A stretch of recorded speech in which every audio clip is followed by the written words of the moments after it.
ભારતના ઉત્તર પ્રદેશમાં આવેલું રામ મંદિર એક એવું મંદિર જેમાં એક પણ લોખંડના કટકાનો ઉપયોગ કર્યો નથી. એક એવું મંદિર જેમાં એન્ટાર્કટિકાના બરફના પાણીનો ઉપયોગ કર્યો છે. એક એવું મંદિર જેમાં અયોધ્યાની શુદ્ધ માટી તો છે જ, પણ એની સાથે સાથે એક નહીં, 100 નહીં, 1000 નહીં, પણ 2587 જેટલી અલગ અલગ માટીનો ઉપયોગ કર્યો છે. આ ખાલી મંદિર નથી, કરોડો લોકોના દિલમાં રહેલી હજારો વર્ષની આસ્થા છે જે આ મંદિરના રૂપમાં છે. અને મજબૂતીની વાત કરવી તો ભારતની સૌથી વધુ મજબૂતી ધરાવતું મંદિર છે ફિઝિકલી. અયોધ્યા રામ મંદિરનો સાઇટ એરિયા એટલે કે કોમ્પ્લેક્સ એરિયા 70 એકડનો છે. ટોટલ 70 એકડમાંથી 2.60 એકરમાં આ મંદિર ઉપસ્થિત છે. મંદિરની લંબાઈની વાત કરીએ તો 380 ફૂટ લાંબુ, 250 ફૂટ પહોળું અને 161 ફૂટ ઊંચું છે. 392 પિલર છે અને ટોટલ 44 દરવાજા છે. આ તો મંદિરની સરળ વાતો થઈ ગઈ, પણ હવે જાણવી કાંઈક amazing fact. The enigma of bricks એટલે કે સ્પેશિયલ ઈંટ. રામ મંદિરમાં જેટલી પણ ઈંટનો ઉપયોગ કર્યો છે જેમાં શ્રી રામ 2023 એવું લખ્યું છે.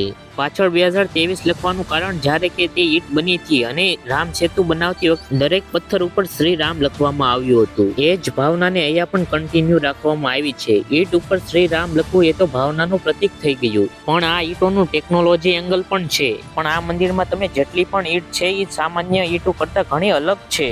આ ઈંટોને સ્પેશિયલ ફોર્મ્યુલાથી બનાવવામાં આવી છે જે સામાન્ય ઈંટો કરતા 4 થી 5 ગણી મજબૂત હોય છે. એ કહેવાય છે ને બેસ્ટ ઓફ ટેકનોલોજી, એટલે કે હાઈએસ્ટ બ્રિક, સૌથી બેસ્ટ ઈંટનો ઉપયોગ કર્યો છે. રામ મંદિરમાં 0% લોખંડનો ઉપયોગ કર્યો છે. રામ મંદિરમાં જાણી જોઈને લોખંડનો ઉપયોગ કર્યો નથી.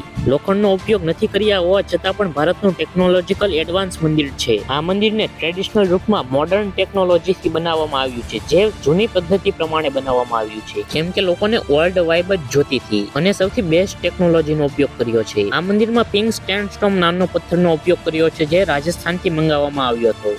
આ પથ્થરમાં ફિલ્ડ સ્ક્વાર એન્ડ ક્વાર્ટઝ નામના 2 મિનરલની માત્રા સૌથી ઝાઝી હોય છે. કન્ફ્યુઝ નો થાવ, સાફ સીધું કહું તો આ પથ્થરમાં મિનરલ વધારે હોવાથી ધરતી ઉપરના સૌથી વધુ વેધર રેઝિસ્ટન્સ અને સૌથી મજબૂત પથ્થરમાંથી એક બની જાય છે. સૌથી મોટું વાવાઝોડું કે પછી ખરાબ વાતાવરણને પણ આ પથ્થર ખમી શકે છે. વાતાવરણની વાત તો દૂર રહી, પણ રામ મંદિરને કંઈક એવી રીતે બનાવવામાં આવ્યું છે કે 8 મેગ્નિટ્યુડના ધરતીકંપનો આંચકો આવે તો પણ મંદિરને કંઈ પણ થઈ શકે નહીં. 8ની તીવ્રતાથી આવેલા ધરતીકંપથી કાંઈક આવો હાલ થાય છે, તમે સ્ક્રીન ઉપર જોઈ શકતા હશો. પણ રામ મંદિરને વર્સ્ટ પોસિબલ નેચરલ કેમિનિટીને સહન કરવા લાયક બનાવેલું છે અને ખૂબ મજબૂત પણ છે, એકદમ સ્ટ્રોંગ. એ સ્ટ્રોંગનું ડેફિનેશન છે આ મંદિર. વિશ્વનો સૌથી મોટો ધરતીકંપ સાઉથ અમેરિકાના ચીલી શહેરમાં આવ્યો હતો, જેની તીવ્રતા 9.2 હતી. આનાથી મોટો ધરતીકંપ આજ સુધી વિશ્વના ઇતિહાસમાં ક્યારેય આવ્યો નથી.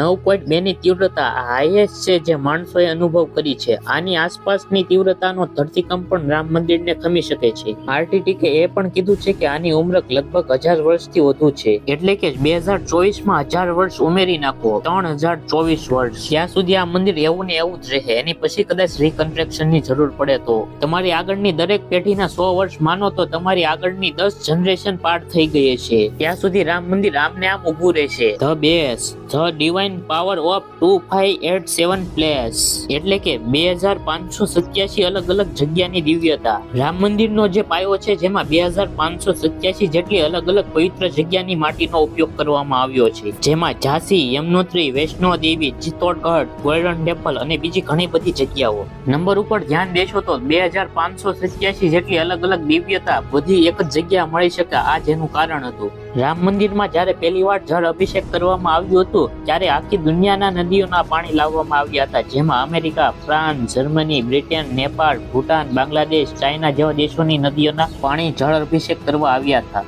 અને શેર માર્કેટમાં તમે NFT નો ચાર્ટ જોશો તો રામ મંદિર જેવો બન્યો છે, અને નિફ્ટી 50 નો ઓલ ટાઈમ ચાર્ટ જોશો તો 22/1/24 એટલે કે રામ મંદિરની પ્રાણ પ્રતિષ્ઠાની તારીખ. અને ચાર્ટમાં પણ તમને રામ મંદિર બનેલું જોવા મળશે, તમે જોઈ શકો છો.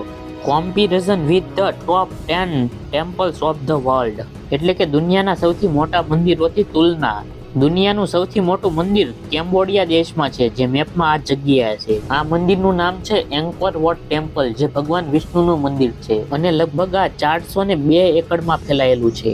દુનિયાનું બીજું સૌથી મોટું મંદિર અમેરિકાનું અક્ષરધામ છે, જોકે તે ન્યૂ જર્સીમાં આવેલું છે. આ 183 એકડમાં ફેલાયેલું છે. ત્રીજા નંબર ઉપર છે શ્રી રંગનાથ સ્વામી ટેમ્પલ, જોકે તમિલનાડુમાં છે.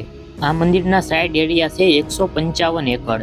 નંબર 4 ઉપર છે શ્રી લક્ષ્મીનારાયણ ટેમ્પલ. એ પણ તમિલનાડુમાં છે. જો કે એ 100 એકડમાં ફેલાયેલું છે. એની પછી આવે છે અયોધ્યાનું રામ મંદિર. જો કે 70 એકડમાં ફેલાયેલું છે. પણ બધા દિલના રેન્કિંગની વાત કરવી તો રામ મંદિરની ઘણા સમયથી રાહ હતી, તો રામ મંદિર નંબર પ્રથમ ઉપર આવે છે.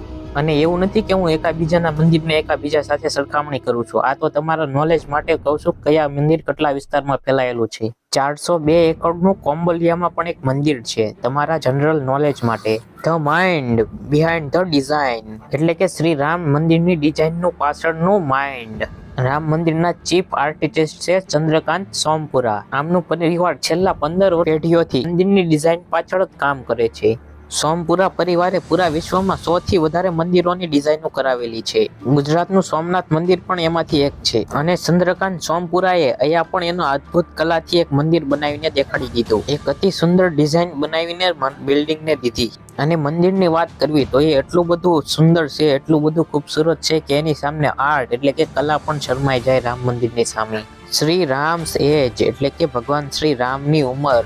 તમે ઘણીવાર એ સાંભળ્યું હશે કે પ્રભુ શ્રી રામે 11,000 વર્ષ ઉપર અયોધ્યા ઉપર રાજ કર્યું હતું. કહેવાય છે કે ત્રેતા યુગમાં માણસ 10,000 વર્ષથી પણ વધારે જીવતો હતો. પણ મોડર્ન સાયન્સ પ્રમાણે આ વાતમાં કઈ સાયન્સ નથી ધરાવતું. અને કાર્બન ડેટિંગ પ્રમાણે રામ સેતુ પ્રમાણે રામાયણ 7,000 વર્ષ પહેલા થઈ હતી. તો આ 11,000 વર્ષની પહેલાની વાત પ્રમાણે તો પ્રભુ શ્રી રામ અત્યારે હોવા જોઈએ. તો સાચી વાત શું છે એ તમારે જાણવું જોઈએ. કન્ફ્યુઝન ક્લિયર કરી દઉં તમારું. તો વાત માનવામાં આવે છે કે પ્રભુ શ્રી રામ 25 વર્ષના હતા ત્યારે વનવાસ ગયા હતા અને 14 વર્ષનો વનવાસ મળ્યો હતો. તો 25 + 14 એટલે કે 39 વર્ષના હતા ત્યારે એનો વનવાસ પૂરો થયો હતો અને રાજા બન્યા હતા. અને 70 વર્ષની ઉંમરે અયોધ્યાનું રાજ એને છોડ્યું હતું. એટલે કે 31 વર્ષ સુધી પ્રભુએ રાજ કર્યું હતું. તો આ 11,000 વર્ષની વાત ક્યાંથી આવી? તો વાત એમ છે કે જે રાજા ધર્મના માર્ગે હાલે છે એનો એક દિવસ 1 વર્ષ ગણવામાં આવે છે. જી હા, આ વાતનો ઉલ્લેખ ઘણી બધી પુસ્તકોમાં કરવામાં આવ્યો છે.